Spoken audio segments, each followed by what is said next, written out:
29 जुलाई साल 1914 Austria Hungary Serbia पर war की अनाउंसमेंट करता है। इसके एक दिन बाद यानी 29 जुलाई साल 1914 को ब्रिटेन इस वॉर को रोकने की पूरी कोशिश करता है, पर जो रूस था वह सर्बिया को अपना पूरा सपोर्ट दे चुका था, जिसे देखते हुए फ्रांस भी इस वॉर में इन्वॉल्व हो गया और धीरे धीरे और देश इस वॉर में शामिल होते चले गए और एक वॉर से यह वर्ल्ड वॉर बन गई।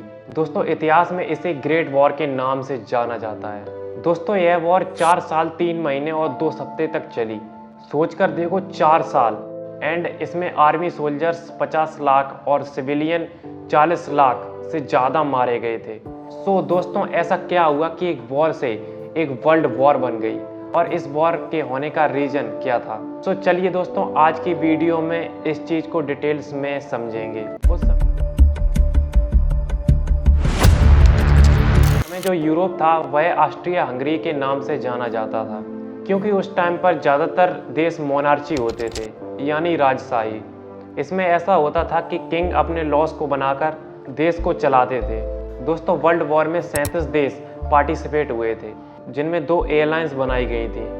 एक थी सेंट्रल पावर और एक थी एलाइड पावर्स। दोस्तों, एलाइड पावर्स में France, United kingdom, Australia, America, Canada, साइलोन, Egypt, Newfoundland, New Zealand, India, south Africa, Japan, Italy and और भी देशों ने एलाइड पावर्स में हिस्सा लिया था। वहीं सेंट्रल पावर्स में Germany, Austria Hungary, Ottoman Empire, Bulgaria and और भी देशों ने इसमें भाग लिया। अब जो एलाइड पावर थी उसका लीडरशिप फ्रांस था और सेंट्रल पावर्स का जर्मनी। अब ये तो हो गई दोनों एलायंस की बात, लेकिन दोस्तों, जो वर्ल्ड वॉर होने का जो मेन रीजन था वह था ऑस्ट्रिया हंगरी के प्रिंस का मर्डर होना। दोस्तों, इस एक मर्डर ने पूरी दुनिया में वर्ल्ड वॉर 1 करवा दी। तो आर्किड्यूक फ्रांज फर्डिनेंड जो ऑस्ट्रिया हंगरी के प्रिंस थे, और दोस्तों आपको बता दूं कि जर्मनी भी ऑस्ट्रिया हंगरी के प्रिंस की वजह से ही वर्ल्ड वॉर 1 में पार्टिसिपेट हुआ था।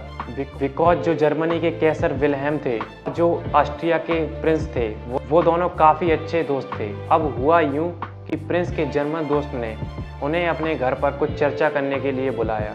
2 सप्ताह बाद यानी 28 जून फर्डिनेंड और उनकी पत्नी शाही आर्मी को देखने के लिए साराजेवो में थे।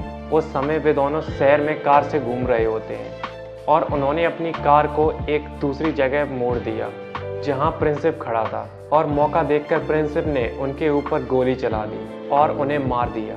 पुलिस ने प्रिंसिप को अरेस्ट कर लिया था और ऑस्ट्रिया हंगरी के लोग प्रिंस की मौत से काफ़ी ज़्यादा गुस्सा हो गए थे और ऑस्ट्रिया हंगरी ने जर्मनी के सपोर्ट से सर्बिया पर वॉर की अनाउंसमेंट कर दी। एंड कुछ दिनों के बाद जर्मनी ने रूस पर अटैक कर दिया। बिकॉज जो रूस था वह सर्बिया के सपोर्ट में था, बेल्जियम था वह ऑस्ट्रिया हंगरी के सपोर्ट में था, ने फ्रांस जो सर्बिया के सपोर्ट में था उस पर अटैक कर दिया और धीरे धीरे कई देश इस वॉर में इन्वॉल्व होते चले गए और एक वॉर से यह वर्ल्ड वॉर बन गई। तो आई होप की वीडियो आपको काफ़ी इन्फॉर्मेटिव लगी होगी। ऐसे ही वीडियोस देखने के लिए हमारे चैनल को सब्सक्राइब जरूर करें। धन्यवाद।